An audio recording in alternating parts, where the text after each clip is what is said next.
What's up, YouTube? How's everybody doing today? So, since I had such a huge reaction on the 6 things I dislike about my Duramax, I decided I'm going to make a little video about the 6 things I love about my Duramax. So here we go. The first thing I like about my Duramax, and I'll show you guys this right now, is my mirrors. I literally just picked these guys up and I got rid of the old mirrors and got these new mirrors here. And I got them for a really good price, so I can't really complain. I really like them. They don't shake like the old ones. The old ones shook a lot. I think they're like Japanese, China, eBay ones or something, I don't know. But they shook a lot, so I didn't like that going down the highway. They were just, you couldn't see out the back. So I got these new ones and I got a really good killer deal from a guy in York with them. And I picked them up and stuck them on. The only thing I got left to do on these things is I need to wire them up so they work. They actually have heaters in them and everything. So in the wintertime when they ice over, I'll be able to turn the power on and have the mirrors heat up, which is freaking awesome in my views. So that's number 1. Number 2, I love the fact that this truck is huge. It is huge, like it's menacing. It's a menacing truck. And the thing about it is, anybody that sees you on the road gets out of your way because of how freaking big this is. And that's just, it's neat how big it is. It's neat. Oh, and look at my huge hitch that I got for it too. This thing will tow up to 10,000 pounds. That is freaking awesome. But yeah, this truck is huge. Like, it's intimidating huge, and that's what I like about it. People show you a little bit of respect while you're, going down the road with this thing. And that actually is pretty cool in my book. So that's the second thing I like about it, is the fact that it's so big. The third thing that I like about this truck is the fact that I have the cap on it. And I know what you guys are thinking. A lot of guys are thinking, oh, that cap is ugly. There's nothing cool about it. It's a pap cap. That's what old people put on their cars, or old people put on their trucks, and stuff like that. Guess what, guys? I'm freaking old. I mean, so I deserve to have this. But what you guys don't understand is this cap here will keep rainwater, snow, dirt, thieves out of the back of my bed, which I'm pretty okay with, to be honest. I don't want people seeing what's inside here. I don't want people grabbing things out of my bed in the parking lot. So I can literally lock this thing up and then put a bike in it and lock it up, put tools in it and lock it up, do whatever I want and lock it up. And it'll be protected from weather. It won't be seen because of the tinted windows, so nobody will really know what's in it for the most part. So that's the third thing I really like about the fact of this truck, is when I bought it, it has the cap on it. And I really liked it. And I'll be honest with you, at first, when I first bought the truck, one of the things I told myself was, I'm getting rid of that cap. That cap was the ugliest thing that I ever seen in my entire life, and I wanted it gone. I hated it, I really did. And an old friend of mine, when I went to look at the truck, told me, he's like, look, Andy, he's like, don't get rid of that cap, or if you do take it off, at least keep it, don't sell it. And he said, you're gonna miss it. You're gonna miss it. If that thing's off, you're gonna want it on, because there's so many possibilities with it of like I was saying, putting things in the back and not having to worry about people touching or grabbing or reaching for it or whatever the case may be. So at the beginning, I thought I was gonna go ahead and just get rid of the cap. And I got it home, got the truck home and everything, and started driving around more and more, and I started realizing, man, this cap is really nice. Plus, I won't lie to you guys, it's heavy to get off.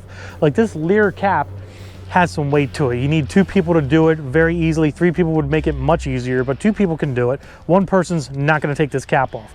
It's going to be extremely hard for one person to take this cap off. But the other thing is, like, if I wanted to go camping or something, I could put an air mattress in the back of this thing, pop the hatch, and I pretty much have a tent without a tent. I can literally stay in the back of my truck, and no rain's gonna get in there. And then I have these sliding windows here, so if I get hot, I can open these sliding windows up and I'm letting air in. So I'm staying cool too. So even though you guys think a cap is the gayest freaking old manish thing you can have, there is so many possibilities with this thing you guys don't even realize. The fourth thing I love about this Duramax is very plain and simple. It can pull anything. The power and the torque that this thing has is crazy. And yet it's not as much as like the newer Duramaxes and the newer Fords have, but it's still more than enough. I mean, I could pull a house down with this truck if I wanted to. I mean, that you see my hitch. I mean, that thing will tow anything. This whole truck will tow anything. Plus, I do also have mods done to it, and I'm gonna explain to you what kind of mods I have done to this. So the first mod I have done to this truck is I did port the intake horn on the turbo. So that's now ported out to 3 inches. I have a K&N filter in it with the cheese grated or whatever they call it box where you cut the whole box apart and let a whole bunch of air in and stuff. So that's done, so I really technically don't need a coder intake. I also went and cut the entire muffler out of the system. So basically it's all 3.5 straight pipe from the turbo back. So, you know, that's less restriction there, obviously. So that's done to it. I do have a BD diesel, I think it's called, throttle sensitivity switch in the truck, which, let me tell you something, guys, that shit works. Go buy one of those for your diesel trucks. You will love it. Basically what it does is it keeps the throttle blade from having any lag. So when you press the gas down, the throttle blade opens up immediately. There's no lag, there's no delay, no nothing. It's just you press on the gas and you're going. So that's a very cool thing to have. I got one of those. I do have a boost valve in this truck. The boost valve is just a cheap one. It was like 12 bucks off of eBay. I think it raises it like 10 PSI or something. So right now, if I get onto it, I think it's making like 27 or 28 PSI at, you know, pretty much wide open throttle. I've never seen the boost gauge go past 30. So I'm saying about 27, 28 PSI is the actual max that the truck is making boost wise on the turbo. It is a stock turbo. There is no upgraded turbo. And then the very last thing I do have done to this is I do have an HP custom HP tuners tuner. I have HP tuners for the cars that I work on, obviously. And I figured, oh, well, I wonder if I can tune my Duramax. This is pretty much when I first got the truck. You know, I can't stop tinkering with things. So I picked up the truck. I hooked my HP tuners up to it and I started tuning the thing. So I think right now what I have in it is a modified 100 horsepower tune in the truck right now. It does not roll coal. I do have a specific tune I can load up in it to roll coal, but I'll be honest with you guys, I rolled coal in it before. I've had a coal rolling tune in the truck and it was cool, it was fun. But it was kind of annoying, it was kind of stupid, and I did take it off, and I found that I did get better gas mileage with the truck, which, you know, isn't a bad thing, obviously. Everyone likes good gas mileage. So, you know, I got that, and I took that off and got better gas mileage, and I've been running like that ever since. There is times, though, I'll be honest with you, there's times that, you know, somebody gets up beside me and they are just asinine to me and I want to roll coal on them guys so freaking bad, but I just don't have the tune in it. So I don't have a 6-shooter or anything like what you guys might be thinking. I have to literally physically load this tune up into my ECU, just like I do with the, you know, the Camaros and the Corvettes and stuff here at the shop. But the tune's nice. I like the tune. I have a stock transmission tune in it right now. I had an aftermarket transmission tune in it through HP Tuners that I modified, and it was okay, but you know, it just wasn't, I didn't like it. I'd rather have it back to stock and stuff. So that's that. All right, guys. I guess you're probably wondering what the last thing I like about this truck.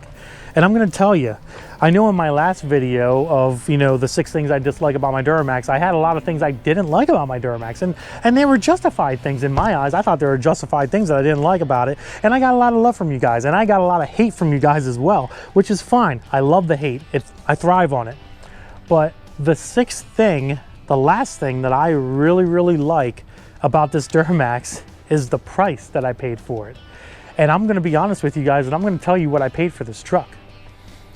Back in August of 2015, yeah, August of 2015, this truck I was the second owner of this vehicle. The first owner took it from 0 miles all the way up to 414,000 miles. I picked this truck up with exactly 414,000 miles on it is what I picked this truck up. Now, before I tell you how much I paid for this truck, I will tell you that it needed tires. It needed shocks, so I needed to get shocks for it. So I got these reflex shocks, and then I got Ranchos in the back. I don't know if you guys can see them, but They're back there, right there. You can kind of see the one. But it needed that.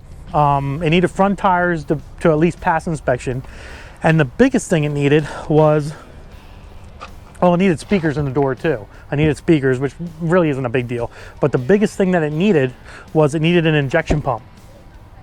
And if any of you guys know how freaking hard it is to put an injection pump in these things, please believe me when I tell you, you don't want to do it.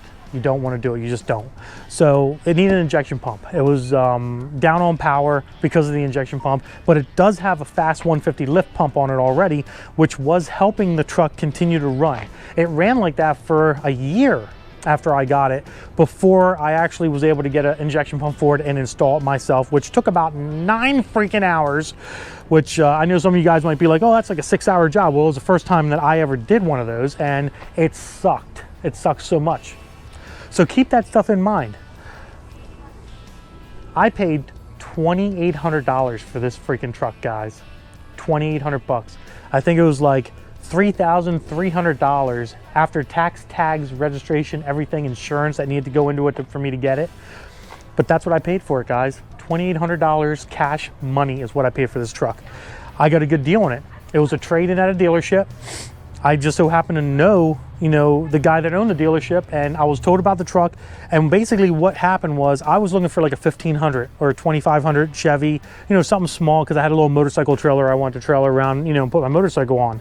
And what ended up happening was I got a call one day from a friend of mine, and they said, hey, I know where there's a truck for sale. And I'm like, oh, okay. And they were like, oh, it's a high mileage dual lead diesel. And I'm thinking in my head, I'm like, what am I going to do with a dual lead diesel high mileage truck? And then he started talking to me about it and stuff. So I went and checked it out, and, you know, they wanted a little bit more for it, but I talked the person down a little bit. You know, obviously I talked them down to $2,800, which was awesome. They were just going to take it to the auction and run through the auction and see what they could get for it. But they took $2,800 and I took the truck home.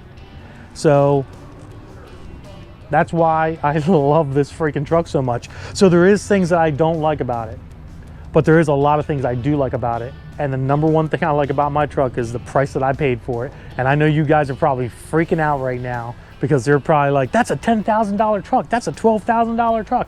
I know it is. And I know I could sell it and make money, very easily sell it and make money, but I don't want to, because I like my toys. I like to have stuff. I like to keep things. So, but yeah, so that's what I paid for it, guys. And that is the final thing that I love about my Duramax. So listen, like usual, subscribe if it's your first time visiting. If it's not your first time visiting, I hope you enjoyed the video. And I figured, since, like I said, you know, since I got such a good response before, I'd make 6 things I love about my Duramax, and that was it. Instagram, Diablo Formula Racing. Facebook, Diablo Formula Racing. You guys have a good day. Deuces.